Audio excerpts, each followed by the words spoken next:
ሩታ እንግዲህ ትልቅ ስህተት ሰርተሻል።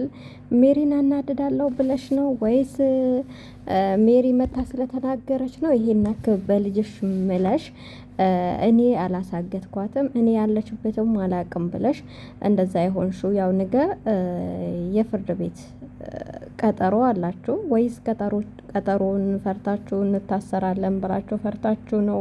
ከዚህም በላይ ይወሰንብናል ብላችሁ ፈርታችሁ ነው ወይስ እንዴት ነው? በልጅሽ ልትም እየቻልሽው እኔ በጣም ያናደድሽኝ ማለት ነው። አሰላሙ አለይኩም ወራህመቱላሂ ወበረካቱ። ውድና የተከበራችሁ የተወደዳችሁ ውድ ቻናሌ ቤተሰቦች እንዴት አመሻችሁ? እንዴት ናችሁ? ደህና ናችሁ? ሰላም ናችሁ? እኔ ጋር ሁሉ ሰላም ሁሉ መልካም ነው። እናንተም ጋር ሰላም እንደሚሆን ሙሉ ተስፋ አለኝ። ባላችሁበት ሰላማችሁ ብዝት ይበልልኝ እያልኩኝ እንደተለመደውም ዛሬም በአዲስ ቪዲዮ መጥቻለሁ። ወዳችሁ ፈቅዳችሁ ለምታበረታቱኝ እጅግ አድርጌ ያመሰግናለሁ። ለቤት አዲስ የሆናችሁ ደግሞ አይከፈልበትም እና ሰብስክራይብ አድርጉኝ አበረታቱኝ። እንደተለመደው ዛሬ በእነ አብርሽ አንዳንድ ነገር መጥቻለሁ። ዛሬም ያው በሩታ ቤት ቪዲዮ ተለቆ ብዙዎቻችሁ አይታችኋል ብዬ አስባለሁ። እኔ ቤት ሳትመጡ እዛ ሄዳችሁ ሞቅ ደመቅ አድርጋችሁት መጥታችኋል እና ያው በመሀል የሚያስታርቃቸውም ሰው ነበረ። እንደገና ደግሞ ኬዙን ደግሞ ፍርድ ቤት ይዞታል። ነገ ደግሞ ቀጠሮ እንዳለ አብርሽ አሳውቋል። ነገ ፍርድ ቤት ሄዳችሁ ቃላችሁን ትሰጣላችሁ፣ ካላያችሁ ችግር የለውም ብሏል። እነ ዳኒም ያው ነጻ ወጥተዋል ማለት ነው። እናንተ ያው ከጠላት ከሩቅ አይመጣም ይባላልና እናንተ ካላሳገታችኋት አውቃ ነው አብርሽና ሩታን ለማጣላት ፈልጋ ነው የሚለውን ነገርም ደግሞ እኛ እናስመርበትና ያው እንደዛ የምታደርግ ትችላለች። ሄርሜላ በጣም አደገኛ ናትና እንደ ሩታ በግልጽ አትናገርም።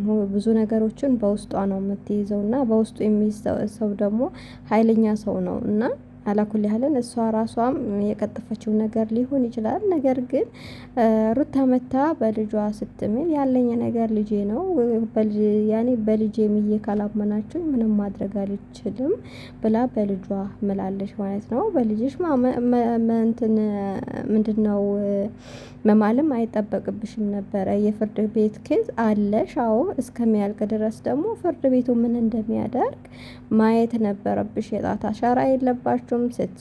እሷን ስታሳግቻት ያየ ሰው የለም፣ ምስክር የለብሽም።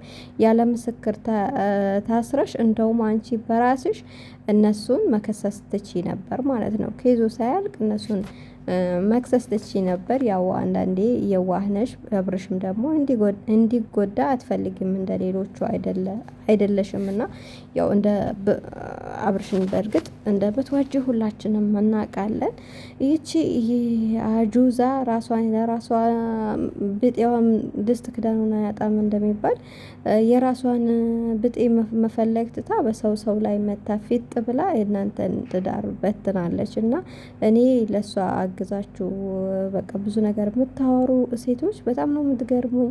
ሴት ሆናችሁ በሰው ላይ የምትደረቡ ያለ ምክንያት ያው አንዳንድ ሰው እንደውም በጣም ያናደደኝ እርጉዝ ሆና ጥሏት ከሷ ጋር አሸሸ ገዳይ ሲል ነው አብርሽ እስከ መጨረሻ ያስጠላኝ ማለት ነው። ሌላ ጊዜ በቃ የዋህ ነው ሰው በመራው ነው የሚሄደው ለዛ ነው ምናምን ብዬ ብዙ ጊዜ ለሱ ነበረ ማደላውና አሁን ግን ሴት ስትጎዳ፣ ሴት ስታለቅስ፣ ሴት ቅስሟ ሲሰበር አላይም።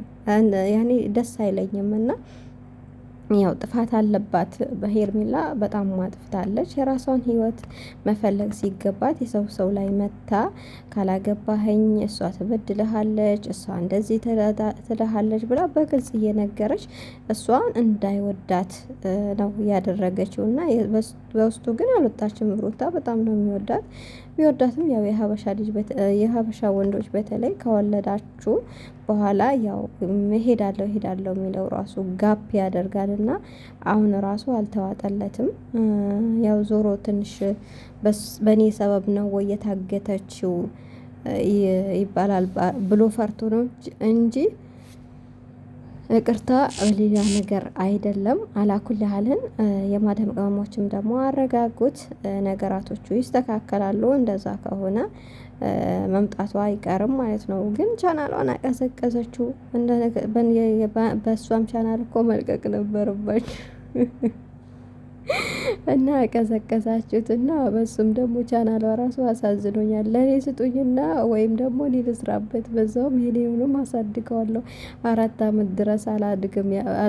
ምንድነው ምን ነበረ የምን ችግር ያለበት ልጅ ይመስል እሱ የኔም ቻናል ደግሞ እንደዚሁ ቁጭ ብሏል እና በዛው ሰበብ አሳድግም ነበር። ለማንኛውም ሰብስክራይብ እያደረጋችሁ እያያችሁ ላይክ እያደረጋችሁ አበረታቱኝ። ያው ጥሩ ነገር ይዤ ሳይሆን የመጣሁት ኢትዮጵያ ስገባ እሰራበታለሁ ብዬ ሰዓት እንዳያነሳብኝ ነው መፍጨረጨረው። መልካም ምሽት ይሆንላችሁ። ሰላም ወራህመቱላሂ ወበረካቱ